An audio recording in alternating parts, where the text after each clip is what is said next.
We have got some absolutely fantastic news, and that is that GB News now have permission from the High Court to bring a proper legal challenge against Ofcom. It's about time that the Ofcommunists had their wings clipped, if you ask me, because they have so unfairly and so harshly come down on GB News, meanwhile allowing places like the BBC to do whatever the hell they want. I mean, we even found out from a report recently that the BBC breached their own editorial guidelines over 1,500 times at the height of the Israel-Hamas war, and they still continue to absolutely love terrorists, and the Communists don't seem to do anything about it. I mean, the organisation is just completely biased, completely corrupt, and they really need to be held to account, and this is an opportunity to do so. So, if you don't remember, this is all about the GB News People's Forum, an event. It was back in February, and I thought it was absolutely fantastic. Rishi Sunak not put in front of a room of just journalists asking their typical gotcha questions that we've all heard 1,000 times. No.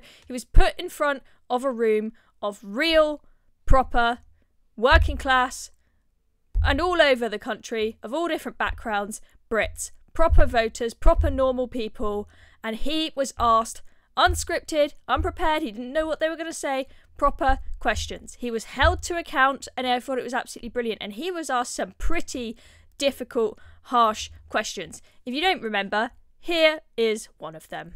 Hi, Rishi Sunak. I've got so much to say, but such little time. My name is John Watt, and I'm one of the COVID vaccine injured in this country. I want you to look into my eyes, Rishi Sunak, and I want you to look at the pain, the trauma, and the regret I have in my eyes. We have been left with no help at all. Not only am I in here that's vaccine injured, there's another man over there whose life's been ruined by that COVID-19 vaccine. I know people who have lost legs, amputations. I know people with heart conditions like myself, Rishi Sunak. Why have I had to set up a support group in Scotland to look after the people that have been affected by that COVID-19 vaccine? Why are the people who are in charge, who told us all to do the right thing, have left us all to rot and left me and the thousands and the tens of thousands in this country to rot? Rishi Sunak, look me in the eye. When are you going to start to do the right thing? The vaccine damage payment scheme is not fit for purpose. In Scotland right now, according to the yellow card system, there are over 30,000 people that have had an adverse reaction to that vaccine. And 200 deaths. John, thank you. Well, if you ask me, that is a pretty hard-hitting question. But Ofcom decided that GB News was in breach of the guidelines because Rishi Sunak was apparently uncontested at this event, and it was seriously biased in his favour, and that this was just kind of like some glorified campaign video for Rishi Sunak. I mean, it could not be further from the truth. So, what has actually happened with the courts? Let's get into the detail of what is going on. So, they've got the permission to bring this legal challenge against Ofcom now, which is absolutely fantastic news. And they also said, judge at London's High Court today also made clear Ofcom should amend the language used in the statements about their decisions. The judge decided that the language that was used was not appropriate. The legal challenge to the ruling in the form of a judicial review will now go to a full hearing. That is absolutely brilliant. Now, it is not all fun and games. It's not all good news. Because GB News, they did lose their bid at the High Court to temporarily block Ofcom from sanctioning them after the regulator claimed that a Q&A of Rishi Sunak broke impartiality rules, So essentially, what GB News were trying to do is say, you can't fine us and give us the sanction until all of the legal proceedings are complete. But the judge has decided that Ofcom are allowed to make a sanction in the meantime. Okay, so it just might mean that GB News might have to pay a fine, but they will still be able to go to this full hearing, do the judicial review, and try and bring the Ofcommunists down. So there is hope, ladies and gentlemen. So as we see here, the judge gave the channel the green light to challenge the finding that it had breached Ofcom's rules in the High Court, and added that Ofcom had already pledged not to publish its sanction until the case had been heard.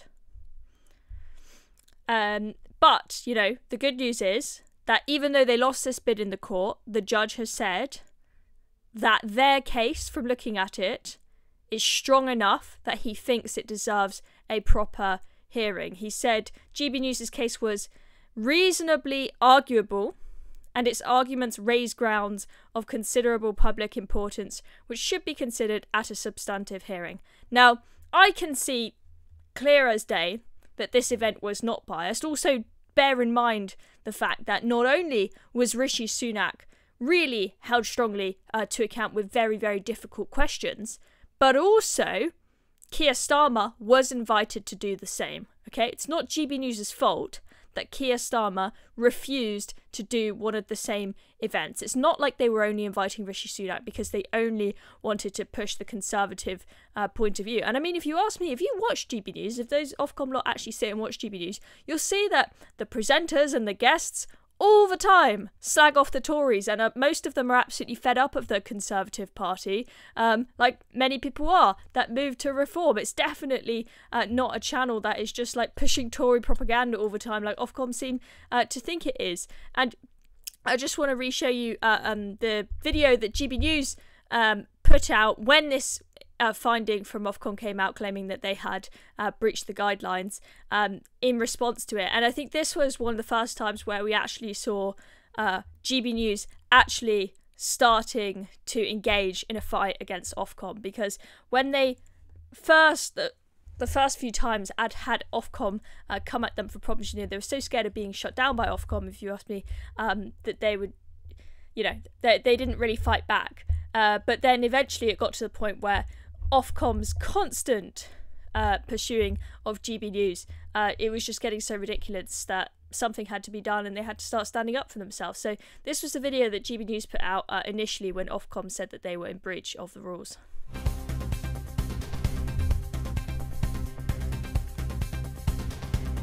So apparently it was party political and an uncontested platform for the Conservatives. But 14 out of 15 of the questions were very critical of the government. It wasn't just the one that I showed you. If you watched the whole thing, Rishi Sunak was getting his arse handed to him. I've not changed my mind. I'm just still very undecided. I wasn't very impressed with what the answers that were coming back. Again, I haven't decided yet. I haven't. I'm still undecided. I probably won't vote Conservative. I'm more likely to vote Reform after that performance. Well, are you voting Conservative or Labour or Lib Dem or...? Undecided. Undecided. Still undecided. Will you vote for him? I'm undecided. I think it's lost. If I'm totally honest, he's trying his best, but I don't think the Conservatives can win in the next election.